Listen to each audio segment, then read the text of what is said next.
அண்மைச் செய்தி. சிறுவன் கடத்தல் வழக்கில் கடத்தல்காரர்களுக்கு கார் கொடுத்து உதவிய புகாரில் சஸ்பெண்ட் ஏடிஜிபி ஜெயராம் 24 மணி நேரம் விசாரிக்கப்பட்டதாக தகவல் வெளியாகியிருக்கிறது.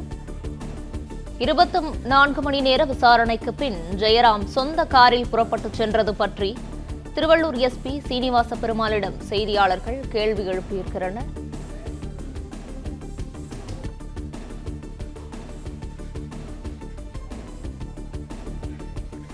இப்போ ரெண்டு பேர் விடுவிச்சிருக்கீங்க சார், எந்த பேஸில் நம்ம விடுவிக்கல, சாட்சிகள் அனுப்பி இன்னைக்கு விசாரிச்சிருக்கோம். தேவைப்பட திருப்பி கூப்பிடுவோம்.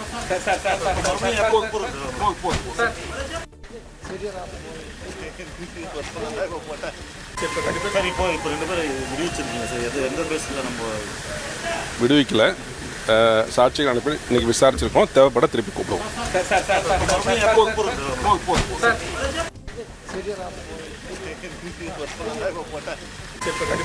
இப்போ ரெண்டு பேர் விடுவிச்சிருக்கீங்க சார், எந்த பேஸில் நம்ம விடுவிக்கல, சாட்சிகள் அனுப்பி இன்னைக்கு விசாரிச்சிருக்கோம். தேவைப்பட திருப்பி கூப்பிடுவோம்.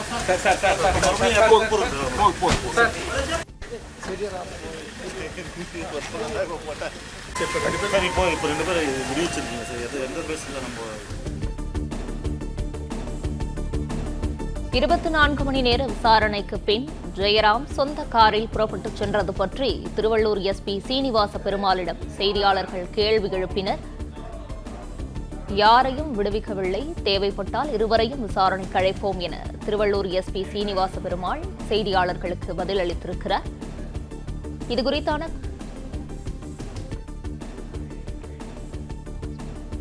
ஏடிஜிபி ஜெயராம் மற்றும் ஜெகன்மூர்த்தி இருவரையும் தேவைப்பட்டால் மீண்டும் விசாரணைக்கு அழைப்போம் எனவும் திருவள்ளூர் எஸ்பி சீனிவாச பெருமாள் அறிவித்திருக்கிறார். வழக்கிலிருந்து யாரையும் விடுவிக்கவில்லை என்றும் இன்று விசாரணை மட்டுமே நிறைவு பெற்றுள்ளதாகவும் திருவள்ளூர் எஸ்பி அறிவித்திருக்கிறார். அண்மை செய்தியாக பார்த்து வருகிறோம்.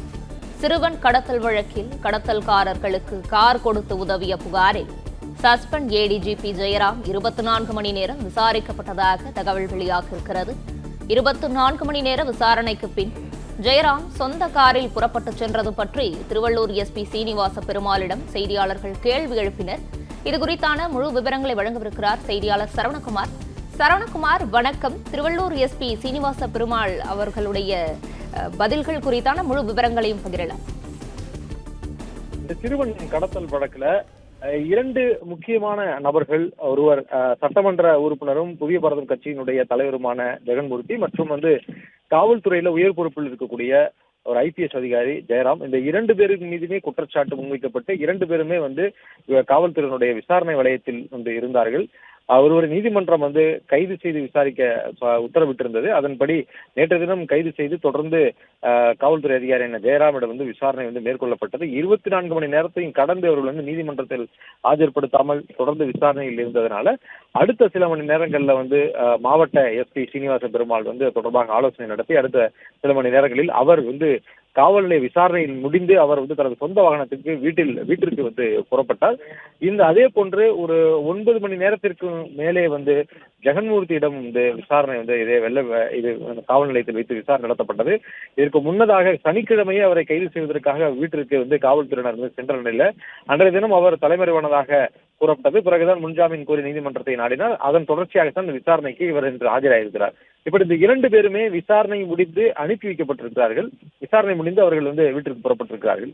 எனவே இது குறித்து மாவட்ட எஸ்பி சீனிவாச பெருமாளிடம் கேட்கும் பொழுது இருவருமே வழக்கில் இருந்து, குறிப்பாக காவல்துறை அதிகாரியான ஏடிஜிபி ஜெயராம் வழக்கிலிருந்து விடுவிக்கப்பட்டாரா என்ற கேள்வி முன்வைக்கும் போது அவர் வழக்கில் இருந்து விடுவிக்கப்படவில்லை.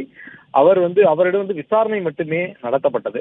அதே போன்று ஜெகன்மூர்த்தியிடமும் விசாரணை மட்டுமே நடத்தப்பட்டது. அது அதற்கான அந்த நோட்டீஸ் வழங்கப்பட்டு DNSS 35/1/B என்ற அந்த சட்டப்பிரிவுல நோட்டீஸ் வழங்கப்பட்டு அவருடன் விசாரணை நடத்தப்பட்டது.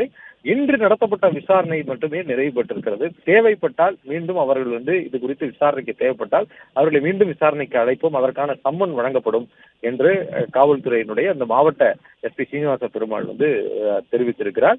எனவே இந்த வழக்கை பொறுத்தளவில் இந்த 2 பேரும் மீதுமே ஏற்கனவே கைதானவர்கள் கொடுத்த ஒப்புதல் வாக்குமூலத்தின் அடிப்படையில் தான் இவர்களை அந்த வழக்கிலே சேர்த்திருக்கிறார்கள். ஆனால் இந்த வழக்கில் இருந்து அவர்களை விடுவிக்கவில்லை என்று மாவட்ட எஸ்பி தெரிவித்திருக்கிறார். அதே வேளையில் 2 பேரிடமும் இன்று நடத்தப்பட்ட விசாரணை மட்டும்தான் முடிந்திருக்கிறது. தேவைப்பட்டால் மீண்டும் விசாரணை நடத்துவோம் என்று மாவட்ட எஸ்பி சீனிவாச பெருமாள் விளக்கம் அளித்திருக்கிறார்.